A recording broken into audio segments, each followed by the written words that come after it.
Give him this money and these notes, Reynaldo. I will, my lord. You shall do marvellous wisely, good Reynaldo, before you visit him, to make inquiry of his behaviour. My lord, I did intend it. Very well said. Very well said.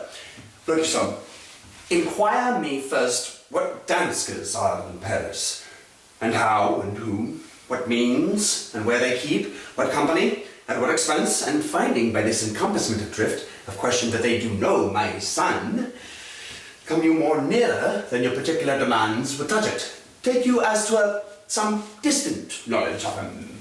As thus, I know his father and his friends, and in part him. Do you want this, Reynaldo? Aye, very well, my lord, and in part him, but, you may say, not well.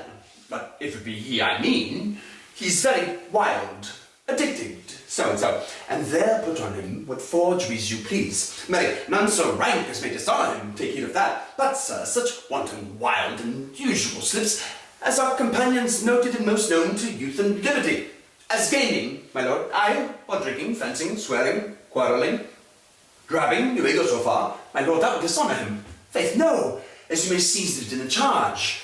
You must not put another scandal on him, that he's open to incontinency, that's not my meaning, but breathe his faults so quaintly that they may seem the taints of liberty, the flash and outbreak of a fiery mind, a savageness and unclaimed blood of general assault. But, my good lord, wherefore should you do this? I, my lord, I would know that. Marry, sir, here's my drift, and I believe it is a fetch of warrant. You laying these slight sallies on my son, as 'twere a thing a little soiled in the working, mark you, your party, in converse, him you would sound, having ever seen the predominant crimes youth you breathe of guilty, be assured he closes with you in this consequence. Good sir, or so, or friend, or gentleman, according to the phrase, and the addition of man, country. Very good, my lord. And then, sir, does he this? He does. What was I about to say?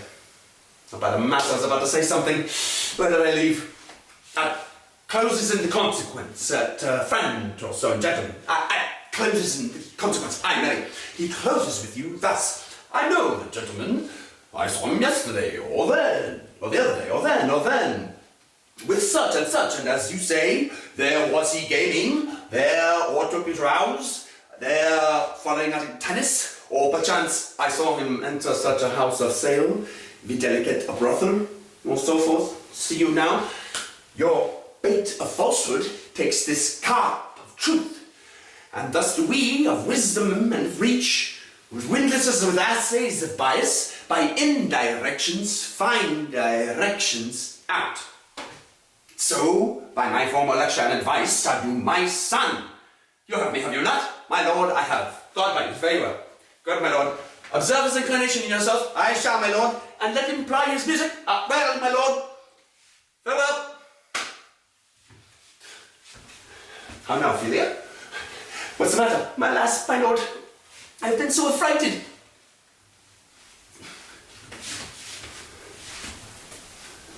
With what in the name of God?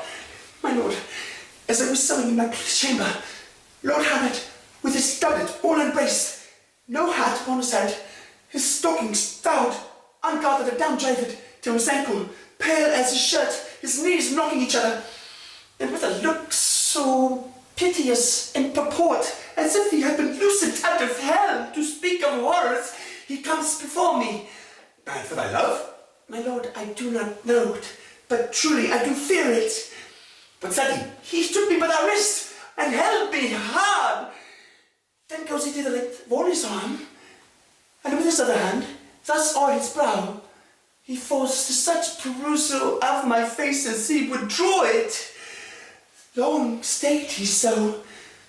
At last, a little shaking of mine arm, and thrice his head, thus waving up and down, he raised a sigh, so piteous and profound, that it did seem to shatter all his spoken and his being. Oh, that done, he lets me go, and with his head over his shoulder turned, he seemed to find his way without his eyes, for out the doors he went without their help, and and to the last bended their light on me.